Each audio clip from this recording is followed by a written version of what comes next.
Dobar dan, dobrodošli u Hristo vlog. Danas ću vam predstaviti jedan CIMI snajper. Znači ovdje se radi o CIMA CM702 snajperu, koja je replika M24 snajpera, koja je jedan od najpoznatijih i najprepoznatljivijih snajpera u povijesti, kojeg su koristili američki marinci i mnogi drugi, koji je baziran originalno bio na Remington M700, ali je naravno moderniziran, za tad kad se tako ne koristila, tad se došla je modernizacija. I onda, znači, jedna od tih modernizacija je ovaj tu kundak, koji je po 10 po dužini, znači imate ovako tu kotačić, to je malo veći kotač koji možete podesiti točno po sebi da vam odgovara savršeno. To uvijek volim spomenuti da recimo kad namještate ne sad samo ovaj kundak nego općenito dužinu kundaka, da vam uvijek dođe ovako do bicepsa, tako ćete čim dignete, to će biti to. Nastavimo u ovoj replici, znači to je klasični M24, kompatibilan sa svim M24 dijelovima koje možete naći, tako da dijelovi postoje, može se napraviti full upgrade.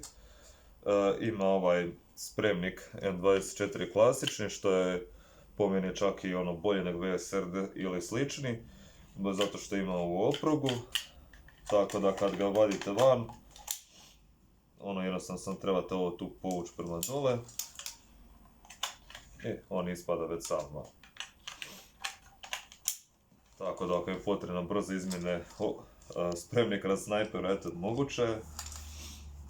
Znači s ove strane još ima ovaj otvarač boca, to je za prihvat za remen, znači ima ovdje i ovdje. Ovdje ima prihvat za bipod, a možete vjerojatno i remen nekak tu premjestiti, ali nema smisla pošto već ima ovdje ovo. Tu mu je inače gdje na pravoj pušci spremnik, ima u biti šupljina tu. Cijev je naravno metalna, receiver je metalan, okidač, većina dijelova, gotovo svi dijelovi su metalni koji bi trebali biti. Jedino je kundak je polimeran kao i na pravoj pušci.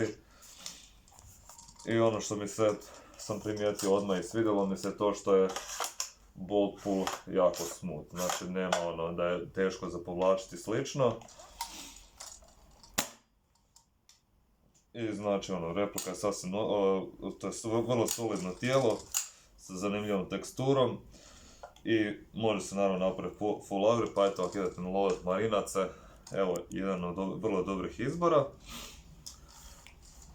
Uz ovu repliku dolazi speed loader i ovdje dobijete adapter za taj speed loader, imbus za otvaranje replike i dobijete adapter za prigušivač, kojeg jednostavno montirate umjesto ovog tu, znači ovo šarafite, u šarafite taj i onda možete koristiti prigušivač. Hop-up se klasično namješta ovdje i znači idete onako milimetar po milimetar dok ne dobijete hop-up efekt koji želite dobiti. I dobijete također i ovu šipku za čišćenje, uvijek dobro dođe. I eto, to bi bilo sve za danas. Ako imate pitanja u vezi ove replike ili želite nešto drugo vidjeti u videu, pišite na komentare. Lijep pozdrav!